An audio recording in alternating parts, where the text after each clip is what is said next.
പ്രിയപ്പെട്ട അധ്യക്ഷൻ റഷീദ് സാദി, സാരഗംഭീരമായ സാഹിത്യ പ്രഭാഷണം നടത്തിയ ജാബിർ നരോത്ത്, സ്വാഗത ഭാഷകനായ മുഹമ്മദ് നംഷാദ്, വേദിയെ അലങ്കരിക്കുന്ന സയ്യിദ് കുഞ്ഞിക്കോയ തങ്ങൾ മുട്ടം, പള്ളങ്കോട് അബ്ദുൽ ഖാദർ മദനി, സുലൈമാൻ കരിവെള്ളൂർ, അബ്ദുൽ കരീം ദർബാർ കട്ട, സിദ്ദീഖ് സഖാഫി ആവളം, വേദിയിലും സദസ്സിലുമുള്ള മറ്റ് വിശിഷ്ട വ്യക്തികളെ, സഹോദരന്മാരെ,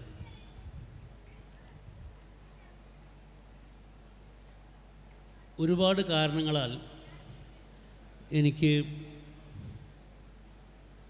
വളരെ സവിശേഷമായ ബന്ധമുള്ള ഒരു സംഘടനയാണ് SSF. ഒരുപാട് കാരണങ്ങൾ എന്ന് ഞാൻ പറയുമ്പോൾ അത് അക്ഷരാർത്ഥത്തിൽ തന്നെ ഒരുപാട് കാരണങ്ങളാണ്. കഴിഞ്ഞ വർഷം SSFൻ്റെ സംസ്ഥാന തല മത്സരങ്ങളുടെ സമാപനം, ആ സമാപന സമ്മേളനത്തിൽ ശശി തരൂരിന് SSFൻ്റെ സാഹിത്യ പുരസ്കാരം നൽകുന്ന വേളയിൽ ശശി തരൂരിൻ്റെ സാഹിത്യരംഗത്തെ സംഭാവനകളെക്കുറിച്ച് സംക്ഷിപ്തമായ ഒരു അവതരണം നൽകാൻ SSF ക്ഷണിച്ചത് എന്നെയായിരുന്നു. പക്ഷെ കഴിഞ്ഞ വർഷത്തെ ബന്ധം മാത്രമല്ല SSFുമായിട്ട് എനിക്കുള്ളത്. SSFൻ്റെ ഒരുപാട് സമ്മേളന വേദികളിൽ പങ്കെടുക്കാനും SSFൻ്റെ പല തലങ്ങളിലുള്ള പ്രവർത്തകരുമായും നേതാക്കന്മാരുമായും SSFൻ്റെ പ്രത്യയശാസ്ത്രത്തെയും ദർശനത്തെയും ഒക്കെ സ്വരൂപിക്കുകയും അതിനെ മുന്നോട്ട് നയിക്കുകയും ചെയ്യുന്ന മഹാരഥന്മാരായിട്ടുള്ള ചിന്തകരുടെയൊക്കെ സാന്നിധ്യം അനുഭവിച്ചറിയാനും അവരുമായി ആശയങ്ങൾ പങ്കുവെക്കാനും ഒക്കെ സാധിച്ചിട്ടുള്ള ഒരാളാണ് ഞാൻ. ഏറ്റവും ശ്രദ്ധേയമായിട്ട് എനിക്ക് തോന്നിയിട്ടുള്ളത് SSFനെ സംബന്ധിച്ചിടത്തോളം സാഹിത്യത്തെ എങ്ങനെ അതിൻ്റെ യഥാർത്ഥ മൂല്യത്തിൻ്റെ തലത്തിൽ മനസ്സിലാക്കി സാഹിത്യത്തെ അതിനുള്ളൊരു ഉപാധിയാക്കി മാറ്റിക്കൊണ്ട്, ഇവിടെ ജാബിർ സംസാരിക്കുമ്പോൾ എന്താണ് SSF സാഹിത്യത്തെ ഉപയോഗിക്കുന്നത്, എന്തിനാണ് സാഹിത്യത്തെ ഉപയോഗിക്കുന്നത്, അദ്ദേഹം പറഞ്ഞു ഈ സാഹിത്യ മത്സരങ്ങൾ, സാഹിത്യ സംവാദങ്ങളെല്ലാം ചെറുപ്പക്കാരുടെ, വിദ്യാർത്ഥികളുടെ മനസ്സിൽ, നെഞ്ചിൽ, ആത്മാവിൽ കനൽ കോരിയിട്ട് അവരെ സമൂഹത്തിൽ ഉൽപ്പതിഷ്ണമായി സമൂഹവുമായി പ്രതിവർത്തിക്കുന്നവരാക്കി മാറ്റാൻ വേണ്ടിയാണ് ഈ സാഹിത്യ മത്സരങ്ങൾ.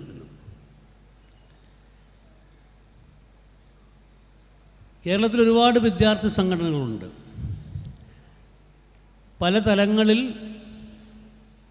രാഷ്ട്രീയത്തിൻ്റെ തലത്തിൽ, സാമൂഹിക ജീവിതത്തിൻ്റെ തലത്തിൽ ഒക്കെ ഏറിയും കുറഞ്ഞുമുള്ള സംഭാവനകൾ ചെയ്യുന്ന, കുറേ നല്ല കാര്യങ്ങൾ ചെയ്യുന്ന, കുറേയേറെ മോശം കാര്യങ്ങൾ ചെയ്യുന്ന, നല്ലതും ചീത്തയുമല്ലാത്ത കുറേ കാര്യങ്ങൾ ചെയ്യുന്ന ഒരുപാട് വിദ്യാർത്ഥി സംഘടനകളുണ്ട്. അവരിൽ പലരും സാഹിത്യ സാംസ്കാരിക ഉത്സവങ്ങൾ നടത്താറുണ്ട്. പക്ഷേ വർഷം തോറും വളരെ കൃത്യമായ ആസൂത്രിതമായ ഒരു പദ്ധതിയോടുകൂടി അതിനെ വളരെ വികേന്ദ്രീകൃതമായി സംസ്ഥാനത്തിൻ്റെ എല്ലാ തലങ്ങളിലും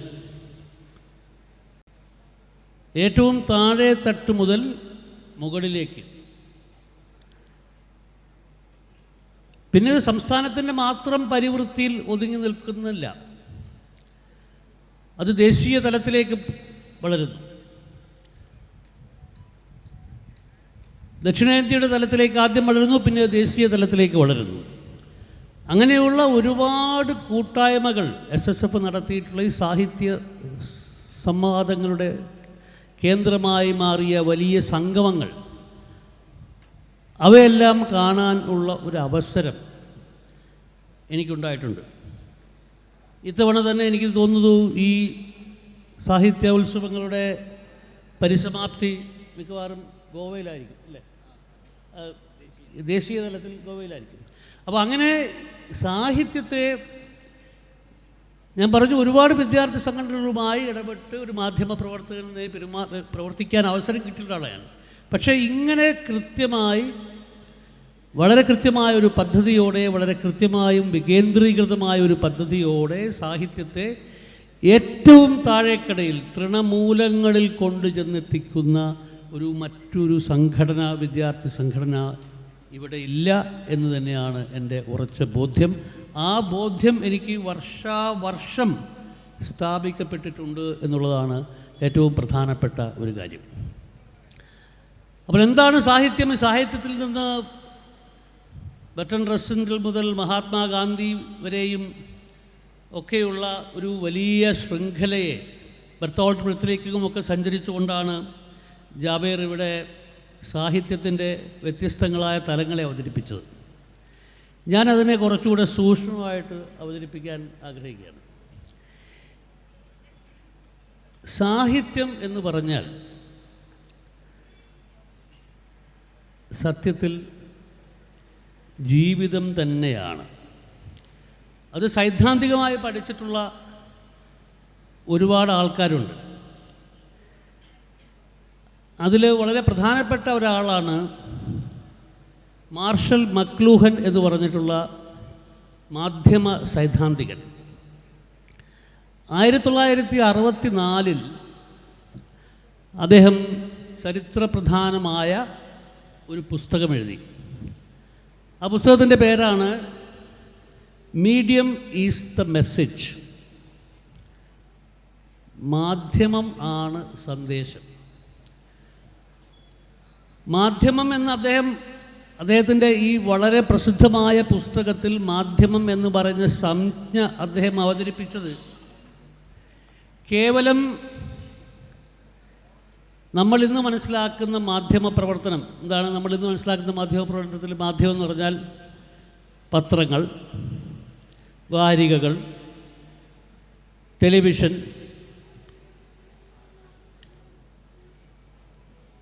ഇൻ്റർനെറ്റ് പോർട്ടലുകൾ, റേഡിയോ, പിന്നെ നമ്മുടെയൊക്കെ ഫോണിൽ നമ്മൾ കാണുന്ന പലതരത്തിലുള്ള വിവരങ്ങൾ നമുക്ക് നൽകുന്ന ആപ്പുകൾ, ഇതൊക്കെയാണല്ലോ നമ്മൾ മാധ്യമം എന്ന് പറഞ്ഞ് നമ്മൾ മനസ്സിലാക്കുന്നത്, അല്ലേ? ആണോ അല്ലയോ? അതാണ് നമ്മൾ മാധ്യമം എന്ന് പറഞ്ഞ് മനസ്സിലാക്കുന്നത്. പക്ഷേ മക്ലൂഹൻ പറഞ്ഞു മാധ്യമം എന്ന് പറഞ്ഞാൽ ഇങ്ങനെ വാർത്തകൾ പ്രചരിപ്പിക്കുകയും വാർത്തകൾ വിശകലനം ചെയ്യുകയും വാർത്താ സംബന്ധിയായ കാര്യങ്ങൾ പുറത്തു നൽകുകയും ചെയ്യുന്ന സാധനങ്ങൾ, ഉപകരണങ്ങൾ, അല്ലെങ്കിൽ അതിൻ്റെ ടെക്നോളജി മാത്രമല്ല മാധ്യമങ്ങൾ. മാധ്യമം എന്ന് പറഞ്ഞാൽ എന്തൊക്കെ രൂപത്തിൽ മനുഷ്യൻ അവൻ്റെ ആശയപ്രകാശനം നടത്തുന്നുണ്ടോ അതെല്ലാം മാധ്യമമാണ്. അപ്പോൾ അതിനെല്ലാം ആകത്തുകയിലെടുത്താണ് അദ്ദേഹം പറഞ്ഞത്.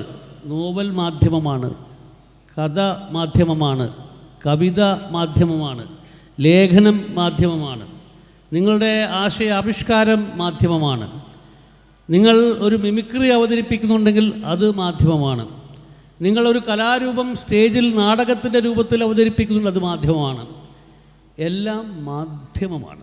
അപ്പം അതുകൊണ്ടാണ് മാർഷൽ മക്ലൂഹൻ തൻ്റെ പുസ്തകത്തിന് ആ പേര് കൊടുത്തത് മീഡിയം ഈസ് ദ മെസ്സേജ് എന്ന് പറഞ്ഞാൽ മാധ്യമമാണ് സന്ദേശം. എന്തിൻ്റെ സന്ദേശം? മനുഷ്യൻ്റെ സന്ദേശം. ജീവിതത്തിൻ്റെ സന്ദേശം എല്ലാം മാധ്യമമാണ്. ഇതിന് വിശദാംശിക്കാൻ വരാം. ഞാൻ പറഞ്ഞു സൂക്ഷ്മമായിട്ടാണ് ഞാൻ പറയുന്നത്, പക്ഷേ സൂക്ഷ്മമായിട്ട് പറയുമ്പോഴും അത് വളരെ വിശാലമായൊരു അർത്ഥത്തിലേക്കാണ് പോകുന്നത്.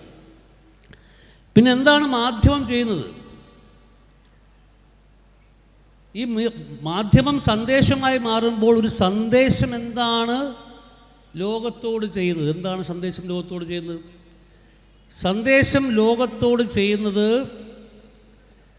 മറ്റൊരാളെ തൊടുകയാണ്.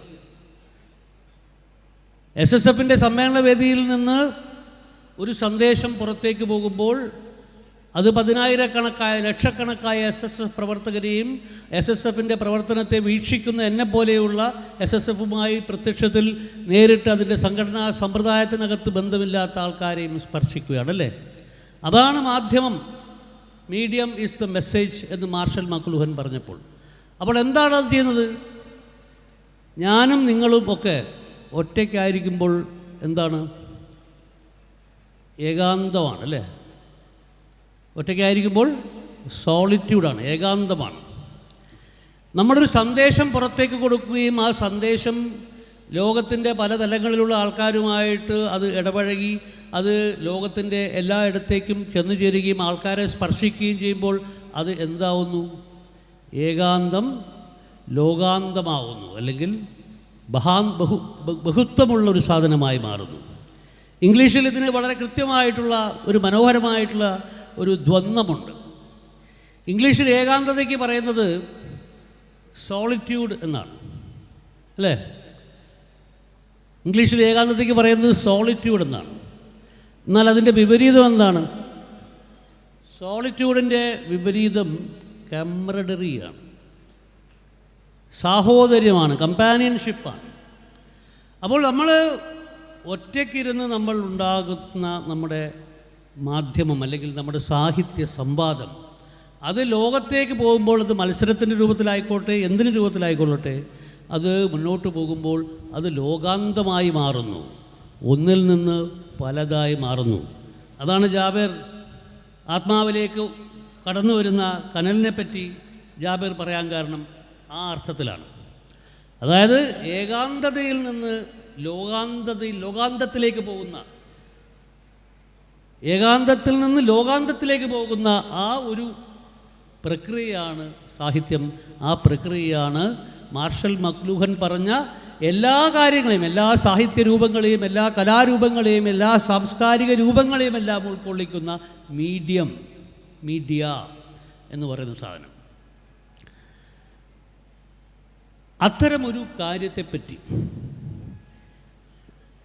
ഏകാന്തത്തിൽ നിന്ന് ലോകാന്തത്തിലേക്കുള്ള മനുഷ്യൻ്റെ പ്രയാണത്തെ എൻ്റെ ചാലകശക്തിയായി പ്രവർത്തിക്കുന്ന സാഹിത്യത്തെപ്പറ്റി സംസാരിക്കാൻ കാസർഗോഡിനേക്കാൾ പൈവളികയേക്കാൾ മെച്ചപ്പെട്ട ഏതെങ്കിലും സ്ഥലമുണ്ടോ? കേരളത്തിൽ ഏറ്റവും കൂടുതൽ ഭാഷ സംസാരിക്കുന്ന, ഭാഷ ഉപയോഗത്തിലുള്ള ജില്ല ഏതാണ് എന്ന് നിങ്ങൾക്കറിയാമായിരിക്കും അല്ലേ? കാസർഗോഡാണ്. സപ്തഭാഷകളുടെ സ്ഥലമാണ് കാസർഗോഡ്. സപ്തഭാഷകളുടെ സ്ഥലമാണ്. മലയാളവും കന്നഡവും തുളുവും ബ്യാരിയും കൊങ്ങിണിയും മറാഠിയും ഒക്കെ ഇവിടുത്തെ ഭാഷകളാണ്. കേരളത്തിൽ വേറെ ഒരു ജില്ലയ്ക്കും ഈ ഒരു ബഹുമതി അവകാശപ്പെടാനില്ല. അപ്പോൾ SSFൻ്റെ സമ്മേളനം കാസർഗോഡ് നടക്കുമ്പോൾ, സത്യം പറയാമല്ലോ, SSFൻ്റെ ജില്ലാ സമ്മേളനങ്ങളിൽ ഞാനുമായിട്ടുള്ള SSFൻ്റെ ഈ ഒരു നിരന്തരമായ ബന്ധത്തിൻ്റെ അടിസ്ഥാനത്തിൽ ഒരു ചുരുങ്ങിയത് 4 ജില്ലാ സംഗമങ്ങളിൽ നിന്ന് എനിക്ക് ക്ഷണം വന്നതാണ്. പക്ഷേ ഞാൻ കാസർഗോഡ് മാത്രമാണ് സ്വീകരിച്ചത്. പ്രത്യേകിച്ചും എനിക്ക് കാസർഗോഡിനോട് ഇങ്ങനെ ഒരു ഈ സപ്തഭാഷാ സംഗമ ഭൂമിയാണ് എന്ന കാര്യം മാത്രമല്ല, കാസർഗോഡിനെ പറ്റിയിട്ട് മാധ്യമരംഗത്തൊക്കെയുള്ള ആൾക്കാർ പറയാം, ഞാൻ കാസർഗോഡിൻ്റെ ദത്തുപുത്രനാണെന്നാണ്. തമാശല്ല, അത് കാര്യമായിട്ടുള്ളത്. എന്താ വെച്ചാൽ ഞാൻ പത്രപ്രവർത്തനം ആരംഭിക്കുന്നത് 1983-ലാണ്. ഞാൻ ആദ്യമായിട്ട് സ്വതന്ത്ര ചുമതല വഹിക്കുന്ന സ്ഥലം കാസർഗോഡാണ്. 1983-ൽ ദേശാഭിമാനിയിൽ ഒരു ട്രെയിനിയായിട്ട് ചേർന്ന ഞാൻ 84 മെയ് മാസം കാസർഗോഡ് ജില്ല രൂപീകൃതമായപ്പോൾ, അതിനുശേഷം ഏതാണ്ട് 3-4 മാസം കഴിഞ്ഞപ്പോൾ സെപ്റ്റംബറിൽ ദേശാഭിമാനിയുടെ കാസർഗോഡ് ജില്ലയ്ക്ക് വേണ്ടിയുള്ള സവിശേഷമായ ബ്യൂറോ ഉണ്ടാക്കാൻ പുറപ്പെട്ടപ്പോൾ ആ ബ്യൂറോയുടെ ചുമതലക്കാരനായിട്ട് എന്നെയാണ് പറഞ്ഞയച്ചത്. അപ്പം അങ്ങനെ ഞാനിവിടെ വന്നു. 10 മാസം ഉണ്ടായിട്ടുള്ളൂ. 10 മാസം മാത്രമാണ് ഞാൻ കാസർഗോഡ് ലേഖകനായിട്ട് ജോലി ചെയ്തത്. പക്ഷേ ഇപ്പോഴും കാസർഗോഡ് മാധ്യമ സംബന്ധമായിട്ടുള്ള എന്തൊരു കാര്യം സംസാരിക്കുമ്പോഴും എൻ്റെ പേര് കടന്നു വരാറുണ്ട് എന്ന് എൻ്റെ സുഹൃത്തുക്കൾ പറയാറുണ്ട്. അപ്പം അങ്ങനെ ദീർഘമായിട്ടുള്ള ഒരു ബന്ധം, ഈ പറഞ്ഞ പോലെ ഏകാന്തത്തിൽ നിന്ന് ലോകാന്തത്തിലേക്ക് പോയിട്ടുള്ള ഒരു ബന്ധം എനിക്ക് ഈ മാധ്യമ പ്രവർത്തനത്തിൻ്റെ ഭാഗമായി കാസർഗോഡ് ഉണ്ടായിട്ടുണ്ട്. അപ്പോൾ അങ്ങനെ ഇവിടുത്തെ ഈ സപ്തഭാഷകളുടെ ഈ ഭൂമിയിൽ മാധ്യമപ്രവർത്തകനായിരുന്ന സമയത്ത് ഇതുപോലെ SSFൻ്റെ അല്ല, ജില്ലാ ഭരണകൂടം സംഘടിപ്പിച്ച ഒരു ഓണക്കാലത്തെ ഉത്സവത്തിൽ ഈ സപ്തഭാഷകൾക്കപ്പുറത്തുള്ളൊരു ഭാഷയിൽ നാടകം കളിച്ചുകൊണ്ട് ഞാൻ ഈ ജനങ്ങളുമായിട്ട്, ഈ ജില്ലയുമായിട്ട് സംവദിക്കാൻ ശ്രമിച്ചിട്ടുണ്ട്. ഇംഗ്ലീഷിലായിരുന്നു ആ നാടകം ഞാൻ അവതരിപ്പിച്ചത്. അപ്പോൾ അങ്ങനെ ഞാൻ പിന്നെ ലോകത്തിൻ്റെ പല ഭാഗത്തും മാധ്യമപ്രവർത്തനം നടത്തിയിട്ടുണ്ട്. പിന്നീട് ഹിന്ദുവിൽ ചേർന്നു, ഫ്രണ്ട് ലൈനിൽ പോയി, BBC-യിൽ പോയി, അങ്ങനെ പല മാധ്യമ സ്ഥാപനങ്ങളിൽ, ഇപ്പോൾ അൽ ജസീറയ്ക്ക് വേണ്ടി ഞാൻ എഴുതിക്കൊണ്ടിരിക്കുന്നു. അപ്പോൾ ഇങ്ങനെയുള്ള വ്യത്യസ്തമായിട്ടുള്ള ദേശീയവും അന്തർദേശീയവുമായിട്ടുള്ള മാധ്യമ ലോകത്തേക്കൊക്കെ പോകുമ്പോഴും കാസർഗോഡ് ഈ സപ്തഭാഷയുടെ ഭൂമിയോട് എനിക്ക് സവിശേഷമായിട്ടുള്ള ഒരു അടുപ്പം, ഒരു താതാമ്യം ഉണ്ടായിരുന്നു. അതുകൂടെ ഈ SSFൻ്റെ സമ്മേളനത്തിൽ അടിവരയിടാൻ ഞാൻ ആഗ്രഹിക്കുകയാണ്. അപ്പോൾ ഞാൻ പറഞ്ഞു, ഇത് സാഹിത്യം എന്ന് പറയുന്നത്, സാഹിത്യത്തിൻ്റെ വ്യത്യസ്തമായ രൂപങ്ങൾ ഇങ്ങനെ നമ്മുടെ പല തലങ്ങളിലേക്ക് വളർന്നുകൊണ്ടിരിക്കുന്ന, നമ്മുടെ ജീവിതത്തിൻ്റെ സമസ്ത മേഖലകളെയും സ്വാധീനിക്കുന്ന ഒരു കാര്യമാണ്. അതിൻ്റെ ആഴവും പരപ്പും വ്യാപ്തിയും അനുദിനം വർദ്ധിച്ചു കൊണ്ടിരിക്കുന്ന ഒരു കാലത്താണ് നമ്മൾ ജീവിക്കുന്നത്. വീണ്ടും ജാബീറിൻ്റെ പ്രസംഗത്തിലേക്ക് തന്നെ പോകണം. എന്താ വെച്ചാൽ ജാബീർ അക്കാര്യവും വളരെ കൃത്യമായിട്ട് സൂചിപ്പിച്ചു. ഈ പുതിയ കാലത്ത്, സാങ്കേതിക വിദ്യയുടെ വലിയ കുതിച്ചുനാട്ടം നടക്കുന്ന ഈ കാലത്ത് എങ്ങനെയാണ്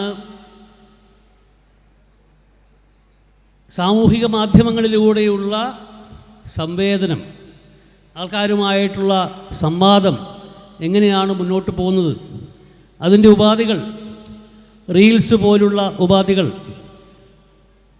പലതരത്തിലുള്ള വീഡിയോകൾ, അവയെല്ലാം എങ്ങനെയാണ് ഈ തരത്തിലുള്ള സംവാദം, ഈ സന്ദേശത്തിൻ്റെ വ്യാപനം എങ്ങനെയാണത് മുന്നോട്ട് കൊണ്ടുപോകുന്നത് എന്ന് ജാബിർ സൂചിപ്പിക്കുകയുണ്ടായി.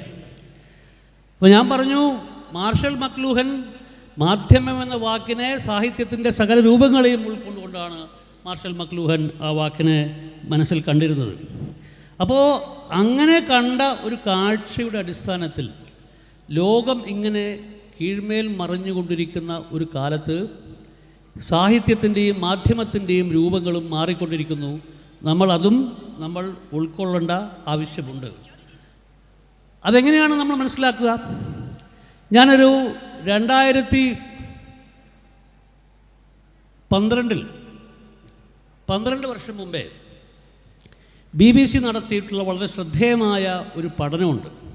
എങ്ങനെയാണ് മാർഷൽ മക്ലൂഹൻ പറഞ്ഞ മീഡിയ SSFൻ്റെ സമ്മേളനങ്ങൾ, നമ്മൾ സാഹിത്യമെന്ന് വിവക്ഷിക്കുന്ന നമ്മുടെ ആശയ ആവിഷ്കരണത്തിൻ്റെ ബഹുമുഖമായ രൂപങ്ങൾ, അവയൊക്കെ ലോകത്ത് പുതിയ രീതിയിൽ എങ്ങനെയാണ് മാറിമറിഞ്ഞ് മുന്നോട്ട് പോകുന്നത്, ആ മാറിമറിഞ്ഞുള്ള മുന്നോട്ട് പോക്കിൽ എന്ത് തരത്തിലുള്ള സ്വാധീനമാണ് അവ ഉണ്ടാക്കുന്നത് എന്നതിനെ പറ്റിയുള്ള വളരെ സവിശേഷമായ ഒരു പഠനമായിരുന്നു.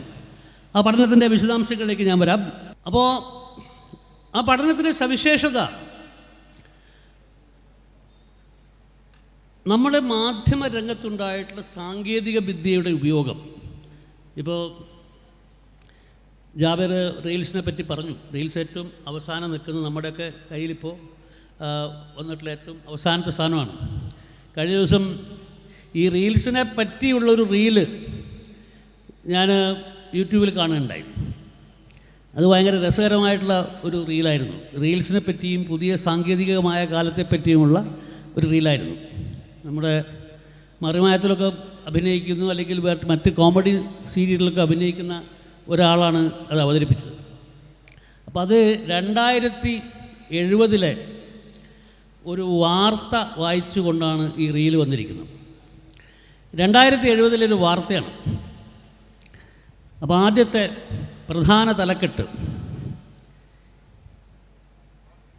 23 വർഷത്തിന് ശേഷം തിരുവനന്തപുരത്ത് 2 ചെറുപ്പക്കാർ സ്വന്തം വീട്ടിൻ്റെ വേലിക്ക് അപ്പുറത്തും ഇപ്പുറത്തും നിന്ന് അങ്ങോട്ടും ഇങ്ങോട്ടും സംസാരിച്ചു. അങ്ങനെ അത് വലിയ അവരെ കാണാൻ വേണ്ടി ലോകത്തുള്ള ആൾക്കാരൊക്കെ പോയി വെച്ചാൽ ഇൻ്റർനെറ്റ് നിലച്ചുപോയ ഒരു 2 മിനിറ്റാണ് അവർ അങ്ങോട്ടും ഇങ്ങോട്ടും സംസാരിച്ചത് എന്നാണ് അതിൻ്റെ പ്രധാന തലവാചകം 2070 വാർത്തയുടെ.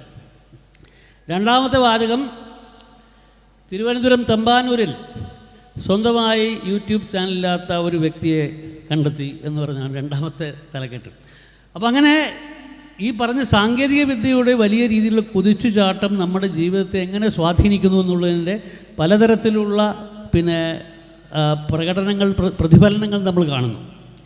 പക്ഷേ ഇതിനെ കുറച്ചുകൂടി ഗൗരവമായിട്ടാണ് BBC സമീപിച്ചത്. BBC റേഡിയോ ഉണ്ടായ കാലം മുതൽ എങ്ങനെയാണ് റേഡിയോയുടെ കാലം മുതൽ മാധ്യമത്തിൻ്റെ വ്യത്യസ്തമായ രൂപങ്ങൾ എങ്ങനെയാണ് മനുഷ്യനെ സ്വാധീനിച്ചത് എന്ന കാര്യം അവരൊരു വലിയ പഠനത്തിൽ കൂടെ അവർ പുറത്തു കൊണ്ടുവന്നു. 2012 ഈ പഠനം നടക്കുന്നത്. ആ പഠനം നടന്നത്, അപ്പോൾ അത് പറഞ്ഞത്, അവരെടുത്തൊരു കണക്ക് 5 കോടി കേൾവിക്കാർ അല്ലെങ്കിൽ 5 കോടി കാഴ്ചക്കാർ, 50 മില്യൺ എന്ന് വെച്ചാൽ 5 കോടി. അപ്പോൾ 5 കോടി കേൾവിക്കാരിലേക്ക് എത്താൻ BBCയുടെ പഠനമനുസരിച്ച് റേഡിയോ എന്ന് പറയുന്ന മാധ്യമം എടുത്തത് 38 വർഷമാണ്. 5 കോടി കാഴ്ചക്കാരിലേക്ക് എത്താൻ ടെലിവിഷൻ എടുത്തത് 13 വർഷമാണ്. പിന്നീട് ഇൻ്റർനെറ്റ് വന്നു. നമ്മളെല്ലാവരും ഇപ്പോൾ ഇൻ്റർനെറ്റ് ഉപയോഗിക്കുന്ന ആൾക്കാരായിരിക്കും. ഇൻ്റർനെറ്റ് വന്നപ്പോൾ ഇൻ്റർനെറ്റ് 5 കോടി ആൾക്കാരിലേക്ക് എത്താൻ 4 വർഷം മാത്രമേ എടുത്തുള്ളൂ. 38 വർഷത്തിൽ നിന്ന് 13 വർഷമായിട്ട് കുറഞ്ഞു. 13 വർഷത്തിൽ നിന്ന് 4 വർഷമായി കുറഞ്ഞു ഇൻ്റർനെറ്റ് വന്നപ്പോൾ. കഴിഞ്ഞില്ല. ഇവിടെ എല്ലാം കൂടുതൽ ചെറുപ്പക്കാരെയാണ് ഞാൻ കാണുന്നത്. എൻ്റെയൊക്കെ പ്രായത്തിലുള്ള ആൾക്കാർക്ക്, ചിലപ്പോൾ ജാവേറിനെ പോലെയുള്ള ആൾക്കാർക്കും ഓർമ്മയുണ്ടാവുമെന്ന് ഞാൻ വിചാരിക്കുന്നു. ഐപോഡ് എന്ന് പറഞ്ഞൊരു സാധനം ഉണ്ടായിരുന്നു. നിങ്ങളുടെ കൂട്ടത്തിൽ ആർക്കെങ്കിലും ഐപോഡ് കണ്ട ഓർമ്മയുണ്ടോ? ഐപാഡല്ല, ഐപോഡ് എന്നുള്ള കാര്യം പാട്ട് കേൾക്കാനുള്ള ഒരു യന്ത്രമായിരുന്നു. നമ്മുടെ ഇപ്പോഴത്തെ സെൽഫോണിൻ്റെ ഒരു പ്രാഗ് രൂപമാണ്. ഈ ഐപോഡ് എന്നുള്ള സാധനം അത് 1990കളുടെ തുടക്കത്തിലൊക്കെയാണ് കൂടുതലായിട്ടുണ്ടായിരുന്നത്. അപ്പോൾ ഐപോഡ് എന്നുള്ള സാധനം 5 കോടി ആൾക്കാരിലേക്ക് എത്താൻ 3 വർഷം മാത്രമേ എടുത്തുള്ളൂ. പിന്നെയാണ് ഫേസ്ബുക്ക് വരുന്നത്. ഫേസ്ബുക്ക് 5 കോടി ആൾക്കാരിലേക്ക് എത്താൻ എടുത്ത സമയം കേവലം 9 മാസം മാത്രമാണ്. എന്നുവെച്ചാൽ എവിടെ 38 വർഷം റേഡിയോയുടെ എവിടെ കിടക്കുന്നു, ഫേസ്ബുക്ക് എടുത്തത് കേവലം 9 മാസം മാത്രമാണ്. കഴിഞ്ഞില്ല. പിന്നെയാണ് നമ്മളുടെ എല്ലാം ഫോണുകളിൽ, ആൻഡ്രോയിഡ് ഫോണുകളിലും ഐഫോൺ ഫോണുകളിലും ആപ്പ് എന്ന് പറയുന്ന സാധനം വരുന്നത്. ഇപ്പം എല്ലാത്തിനും ആപ്പാണ് അല്ലേ? സോപ്പ് വാങ്ങാൻ പോലും ആപ്പാണ്. ആമസോണിൽ പോയാൽ നിങ്ങൾക്ക് വാങ്ങാൻ പറ്റാത്ത സാധനമില്ല. ഇപ്പോൾ ഡൽഹിയിലൊക്കെ ഒരു പുതിയ ആപ്പ് വന്നിട്ടുണ്ട്, ബ്ലിങ്കിറ്റ് എന്നാണ് എൻ്റെ പേര്. ഈ ബ്ലിങ്കിറ്റ് എന്നുള്ള ആപ്പെന്ന് വെച്ചാൽ, ബ്ലിങ്കിറ്റ് എന്ന് വെച്ചാൽ കണ്ണടച്ച് തുറക്കുന്നതിന് സമയത്തിനാണ് ബ്ലിങ്കിറ്റ് എന്ന് ഇംഗ്ലീഷിൽ പറയുന്നത്. ബ്ലിങ്കിറ്റിൻ്റെ ഏറ്റവും വലിയ കാര്യം എന്താ വെച്ചാൽ 5 മുതൽ 10 മിനിറ്റിനകം നിങ്ങൾ ഓർഡർ ചെയ്യുന്ന എന്ത് സാധനവും നിങ്ങളുടെ വീട്ടിലെത്തിക്കും. അത് വലിയൊരു നെറ്റ്വർക്കാണ്. പഴയ ഫ്ലിപ്കാർട്ടിനൊക്കെ തോപ്പിക്കുന്ന തരത്തിൽ ഫ്ലിപ്കാർട്ടൊക്കെ 24 മണിക്കൂർ 48 മണിക്കൂറൊക്കെ എടുക്കായിരുന്നു. ബ്ലിങ്കിറ്റിന് കേവലം 5 മുതൽ 10 മിനിറ്റ് വരെ. അതിലെന്തൊക്കെ സാധനങ്ങളാണ്? വാഷിംഗ് മെഷീൻ എല്ലാം 5 മുതൽ 10 മിനിറ്റിനുള്ളിൽ അവർ നിങ്ങളുടെ ഡെലിവറി ചെയ്യും. ഐഫോൺ, ഐപാഡ് എന്ന് തുടങ്ങി ബിസ്ക്കറ്റ്, സിഗരറ്റ് തുടങ്ങിയിട്ടുള്ള ഏത് സാധനങ്ങളും 5 മുതൽ 10. ഇത് ഡൽഹിയിലുണ്ട്, ബോംബെയിലുണ്ട്. ബ്ലിങ്കിറ്റ് എന്നാണ് ഈ ആപ്പിൻ്റെ പേര്. അപ്പോൾ ഇങ്ങനെയുള്ള ആപ്പുകൾ അവ 9 മാസം കൊണ്ട് 1 ബില്യൺ എത്രയാ 1 ബില്യൺ ആൾക്കാരിലേക്ക്, 100 കോടി ആൾക്കാരിലേക്ക് 9 മാസം കൊണ്ടാണ് ഐഫോൺ, ആൻഡ്രോയിഡ് ആപ്സ് എത്തിയത്. ഇപ്പോൾ ChatGPT പോലെയുള്ള ആർട്ടിഫിഷ്യൽ ഇൻ്റലിജൻസ് വഴി പ്രവർത്തിക്കുന്ന കാര്യങ്ങൾ,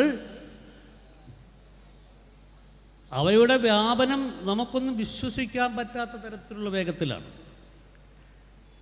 ഈ പറഞ്ഞ 100 കോടി ആൾക്കാരിലേക്ക് എത്താൻ വേണ്ടി ChatGPT എടുത്ത് എത്ര സമയം അറിയോ?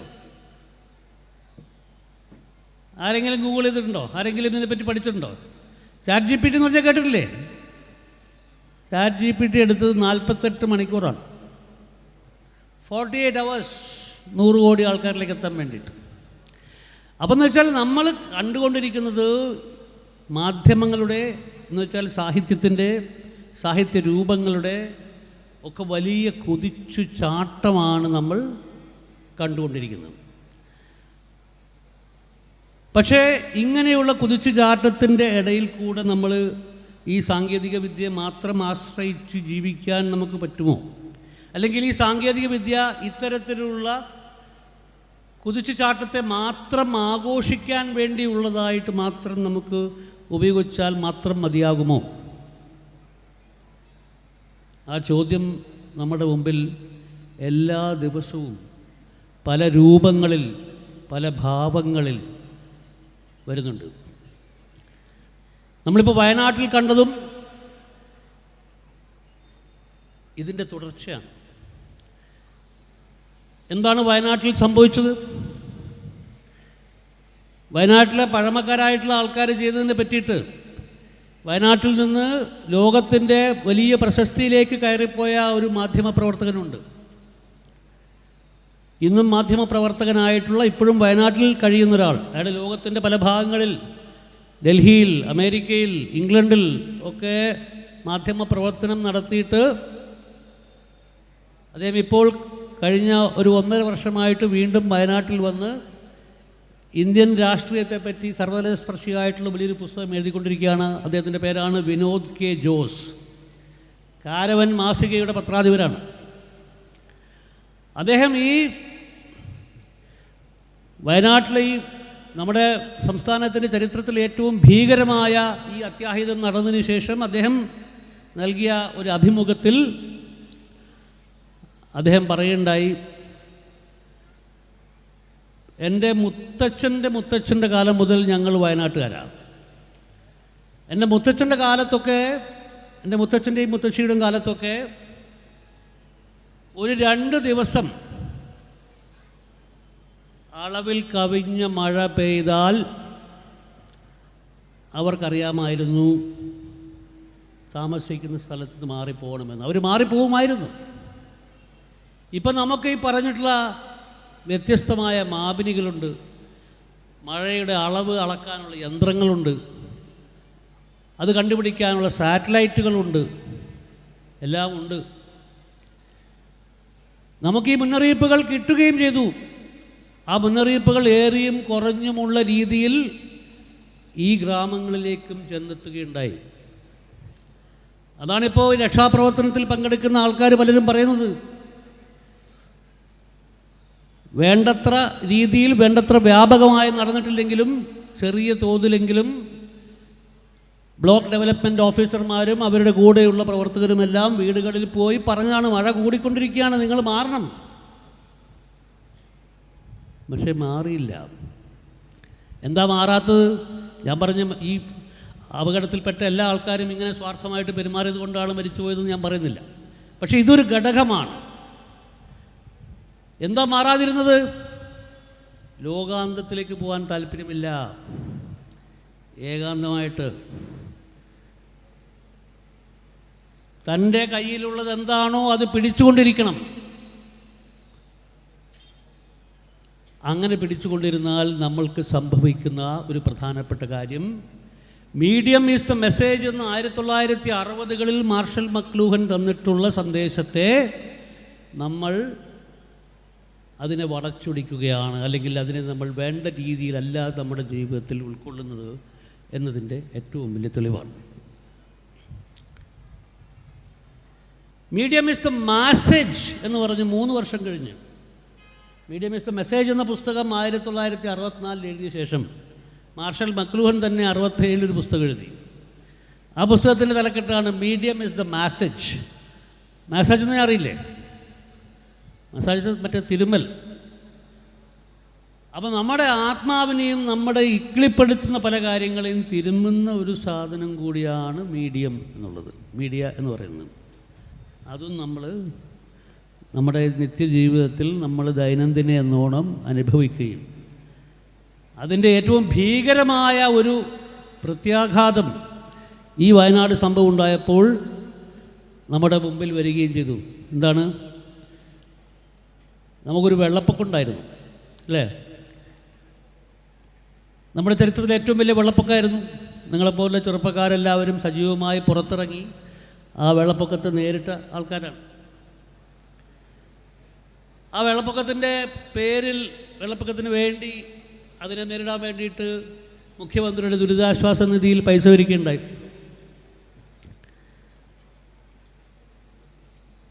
ആ പൈസ ചെലവഴിച്ചതിനെ പറ്റി ഉള്ള ക്രമക്കേടുകളുണ്ട് എന്ന വാർത്ത പുറത്തു വന്നത് മുഖ്യമന്ത്രിയുടെ ഓഫീസുമായി ബന്ധപ്പെട്ട് നടന്നിട്ടുള്ള വേറെ ക്രമവിരുദ്ധമായിട്ടുള്ള പ്രവർത്തനങ്ങളുമായിട്ട് കൂട്ടിക്കുഴച്ചുകൊണ്ട് ഈ ദുരിതാശ്വാസ നിധിയെ കൂട്ടിച്ചേർത്ത് വായിക്കാൻ നമ്മുടെ പല മാധ്യമ പ്രവർത്തകരും തയ്യാറായി, വിശദാംശങ്ങളിലേക്ക് പോവാതെ. അങ്ങനെ കൂട്ടിക്കലർത്തി വായിച്ചതിൻ്റെ ഭാഗമായിട്ട് നന്നായിട്ട് കഥാപ്രസംഗം ചെയ്യാൻ അറിയാവുന്ന ഒരുപാട് മാധ്യമ അവതാരകർ ഇപ്പോൾ ഇന്ത്യയുടെ എല്ലാ ഭാഗത്തുമുണ്ട്. അതിനൊക്കെയുള്ള മാതൃകാ കഥാപ്രാസംഗികരായിട്ടുള്ള ആൾക്കാരുമുണ്ട്. ഇംഗ്ലീഷിൽ അർണബ് ഗോസ്വാമിയെ പോലെ.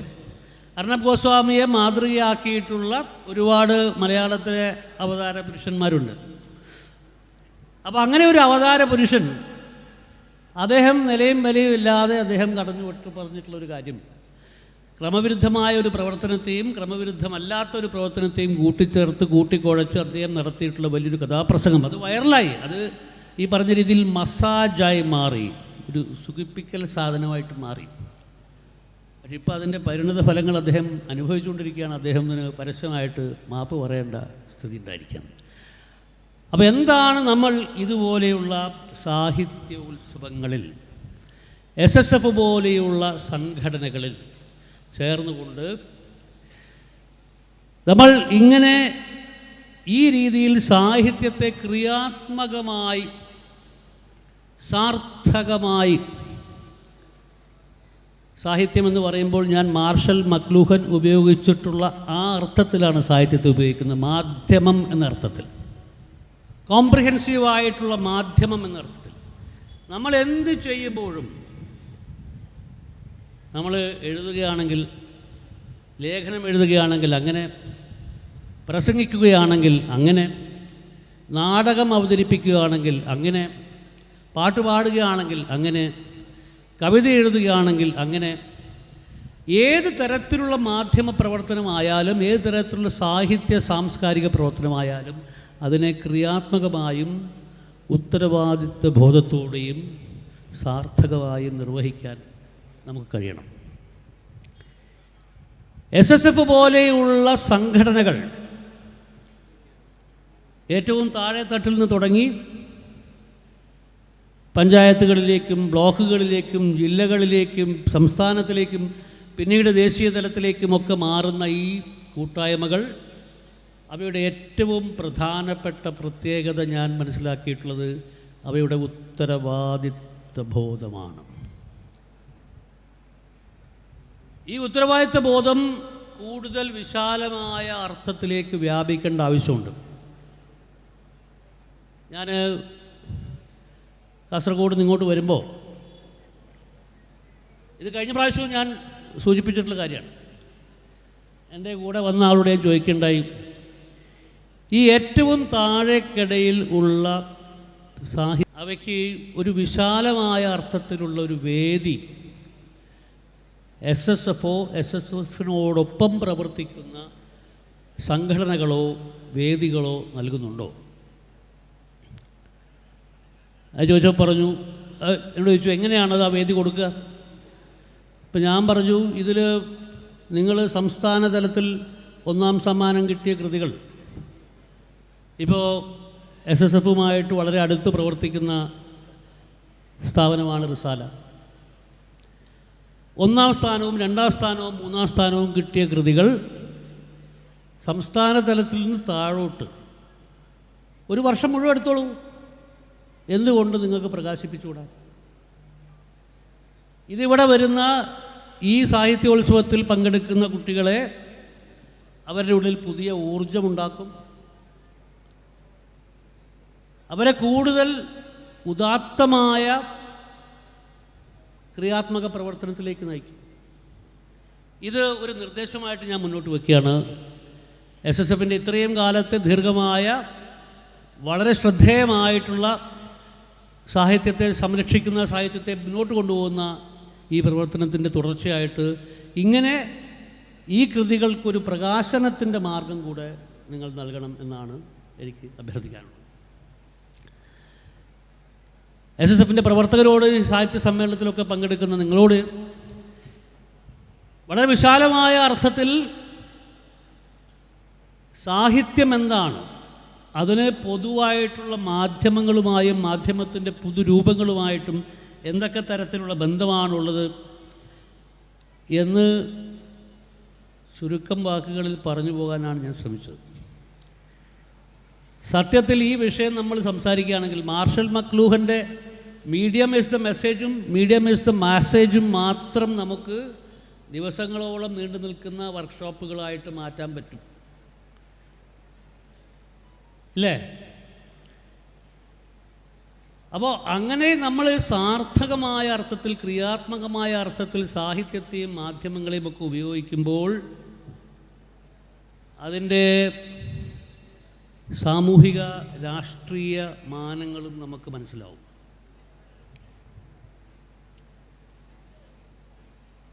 ഇംഗ്ലീഷ് പത്രം വായിക്കുന്ന എത്ര ആൾക്കാരുടെ കൂട്ടത്തിൽ ഒന്ന് കൈവന്നിക്കോ? ഇംഗ്ലീഷ് പത്രം വായിക്കുന്ന, ഹിന്ദു വായിക്കുന്ന എത്ര പേരുണ്ട്? ആരുമില്ലേ? അപ്പോൾ ഇന്നത്തെ ഹിന്ദുവിൽ, അതുകൂടെ പറഞ്ഞ് അവസാനിപ്പിക്കാം, ഇന്നത്തെ ഹിന്ദുവിൽ വളരെ ശ്രദ്ധേയമായൊരു വാർത്തയുണ്ട്. ആ വാർത്ത വയനാട് ദുരന്തത്തെപ്പറ്റി തന്നെയാണ്. വയനാട് ദുരന്തത്തെപ്പറ്റി